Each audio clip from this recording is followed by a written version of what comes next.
嘿，哇嚓！終於可以吐氣揚眉啦。雖然唔係精選冷門啊，但係都介紹到一隻有成13、4倍嘅風繼續吹啊！靚仔靚女，咁快又見到我，冇辦法啦，時間關係啊！啲跑嘅賽程啊咁緊密，嚟緊就係2025年11月2號谷草絲跑道。其實今日咧點解會攞住呢碌棍啊？諗唔諗起邊個啊？梗係吉咗Bruce Lee啦，係咪？咁啊，今日想分享嘅嘢咧，就首先就係近排我成日睇下李小龍嘅好多嘅人生哲學啦，關於截拳道啦。咁我覺得喺呢個節目裏面咧，我都想盡量分享多啲跑馬。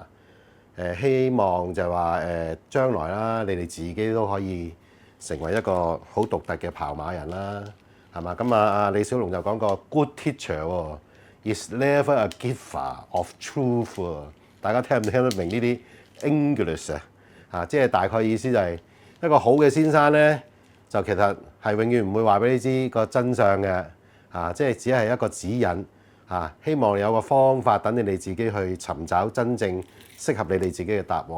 其實賽馬都係啦，有好多嘅跑馬方法啦。咁啊，今日想溫情少少。咁點解呢？今日嘅精選冷馬先啦，我調轉講另外一場先嚇，就係第6場嘅8號馬幸運同行。咦，係咪似曾相識？係冇錯，唔係譚詠麟嗰首歌啊！曾經都推介過呢隻馬，咁啊上次好唔好彩啦？頭段慢，第2段慢慢加速，跟住第3、第4段咧就逐步加快。咁呢隻馬咧就完全都冇辦法追得到上嚟啦，即係同初頭預計可能頭嗰1、2段係快步速，完全係兩回事啊！就係琴日所講啦，係咪 ？Place make a race 啊！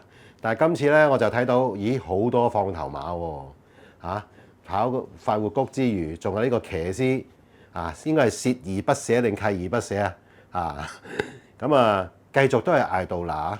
咁我就見佢上次入到直路咧，其實佢都已經係好似係半放棄狀態講多少少嘢啦。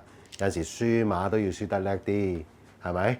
即係明知咦，可能狂追都冇乜用喎，不如輸多幾個馬位搏減多幾分啦。呢個我講㗎咋。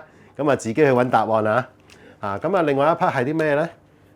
就係能同兔偶遇在這星球上是某種榮幸啦，或者某種緣分啦。我多麼夠運咧，就係11號嘅標誌星球啦。咁今次有個內檔啦，其實上次就話場地太乾快唔啱跑啦，咁我就有少少問號嘅懷疑嘅。咁所以今次咧我就要投佢一票啊，因為太多快放馬啦，係啦。咁我寧願就係要第6場啦，冷門推介就係幸運同行啦，追多佢一鋪啦。而另外配嘅就係標誌星球啦。咁另外一場咧就係其實同呢個騎師呢個鍥而不捨又好，契而不捨又好啦。就係第2場嘅7號獨步天下，係啦。咁我見到呢隻馬其實評分咧已經減咗好多分。季初2場1,400咧，都係有啲少少嘅厭樣就睇落去咧就係好似唔係好得。所以咧，其實你留意咧，如果你哋睇文字版嘅馬經咧，要特別小心。最好咧就係上網站啦，尤其是馬會提供嘅巡邏影片啦，我好中意睇巡邏影片嘅。咁你會睇到晒佢沿途嗰個有冇擠碰個走位各方面會比較清楚好多嘅。咁我見到呢隻獨步天下上次其實一日到直路咧，前面係哇一埲牆咁啲馬。咁你諗下，我都講過好多次啊。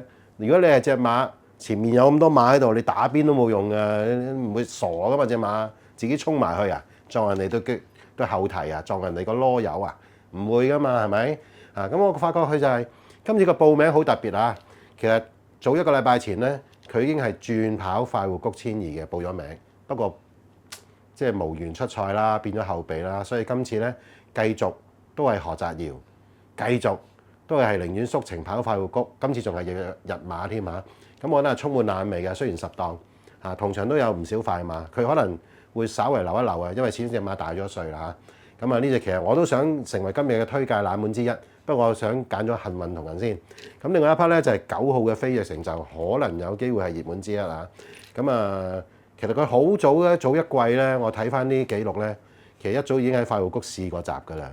而且咧，佢嗰個走勢咧扮晒嘢㗎咋，轉到入直路咧啊，其實想揾馬嘅屁股嚟匿嘅。